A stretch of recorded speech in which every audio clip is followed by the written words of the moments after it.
If you were to go around and ask people what their favorite Tekken is, you'd probably hear a lot of reasonable answers, like Tekken 3 because of the additions it brought to the cast, or T5 and DR because of the gameplay, or maybe Tekken 1 and 2 because of all the time they spent with friends and family when they were younger.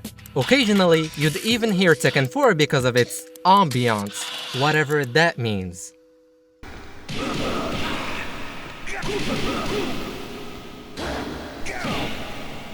So you can already notice that people have such a big place for these games in their hearts, but you very seldom hear about these later games being their favorite.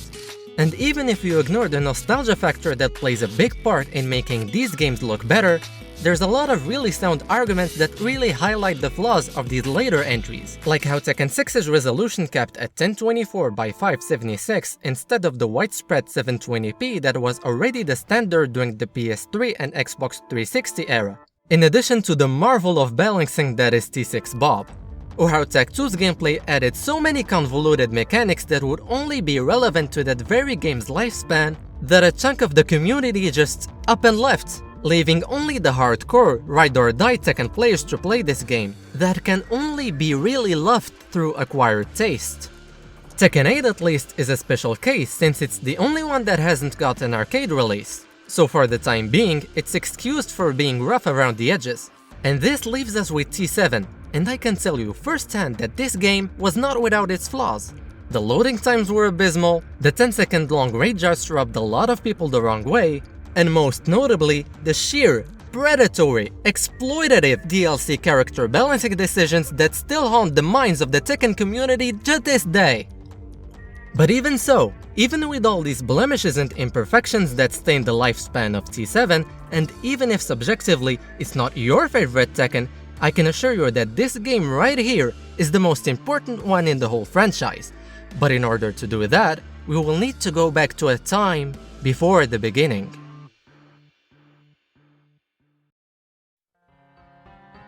Remember when I said that Tech 2 was so complicated that a good part of the player base just refused to play the game? Now this may seem like a big deal, and that's because it was. In fact, it was such a big deal that there were rumors spreading around at the time about how Harada was struggling to get the Bandai Namco higher-ups to greenlight a new Tekken game. The sales numbers for Tech 2 are to this day the lowest in the Tekken franchise, which is a pretty bad thing in and of itself. But it's also extra bad because the Namco big shots understandably decided to only invest a minimal amount of resources into the next Tekken game. So how did the Tekken team get their hands on the finances necessary to make a whole new game on a whole new console? Well, here's the cool part, they didn't. Tekken 7's meager starting budget meant that it was probably going to have flaws, and flaws it did have. The graphics were bashed so hard they weren't even getting compared to Tech 2's graphics, no, they were getting compared to Tekken 6's graphics, namely the textures that were subpar for the time and the character models. I mean, every male character literally had the same body, what the fuck? Other than that, there were a few other problems, such as a good part of the raid charts being exact copies of the item moves from Tech 2. On the outside, Tekken 7 looked like an unpolished mess that no one would ever want to touch. But wouldn't you know it, this unpolished mess was successful.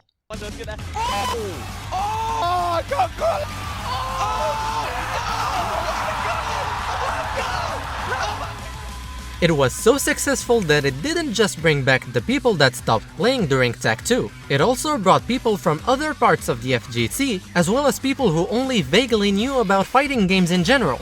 So why did this game, that looked so rough on the outside, manage to have such a successful start? There are, of course, many factors at play here. However, I want you to remember that at this point, after the commercial failure of Tech 2, the Tekken franchise was on the ropes, and one more misstep could mean the end of the series as a whole. And it was at this precise moment that the Tekken team decided to lock the fuck in. They went balls to the wall. Race drives, updated and simplified wake-up mechanics, the new ballerina stun, new grounded flip-over animations, and the biggest addition to the roster since Tekken 3. It was so obvious that the jump from Tech 2 to T7 was easily the biggest one the Tekken series had ever seen in almost every aspect.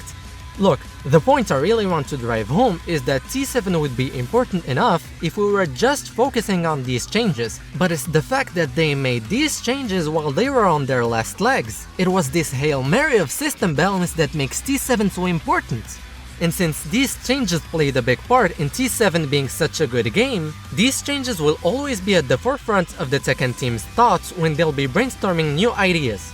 You could even argue that that's already the case if you compare the corkscrew to the strong tailspin of T8, or the old flip over to the new Tekken 8 grounded hit animations.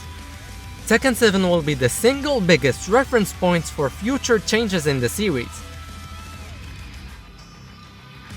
So yeah, the changes that made T7 special were crucial on their own, and the context in which it came made it even more prominent in that aspect. But it would really be a disservice to talk about how much T7 has done for the future of the series without talking about a teeny tiny little detail which you may or may not care about. I'm of course talking about the competitive scene.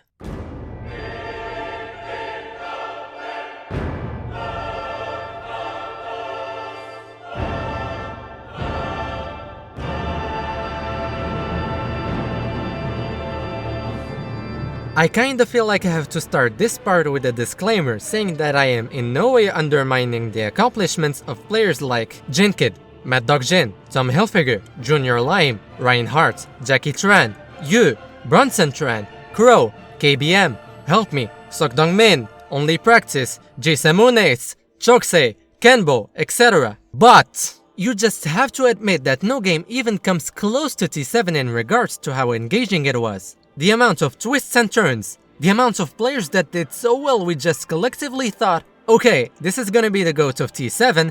Wow, Knee is simply unstoppable right now. Only to get BTFO'd by the next guy, and whether it's a Tekken legend that's previously been forgotten in the annals of time, or some family man that no one's ever heard of, T7 really just kept us on the edge of our seat at every tournament. Well, maybe except the very beginning and the very end. And this is all without even talking about Pakistan, which was like the dark continent of the Tekken scene. In fact, the Pakistani community came off so strong that the strongest region debate switched from Japan versus Korea to Korea versus Pakistan.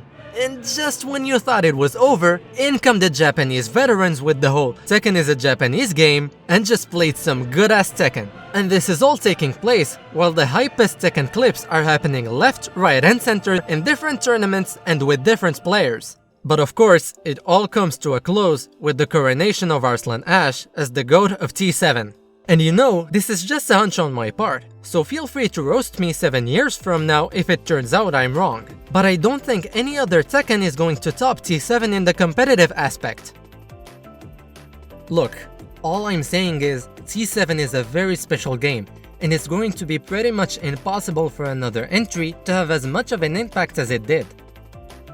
Anyway, that's about it. If you have any other opinions about all of this, I would be very happy to read them in the comments. If you like this kind of content, please consider liking and subbing. But if you don't like this kind of content, please take a look at my other stuff. It's pretty much all Tekken related, and I'm still trying to see what sticks and what doesn't. Anyway, thanks for watching.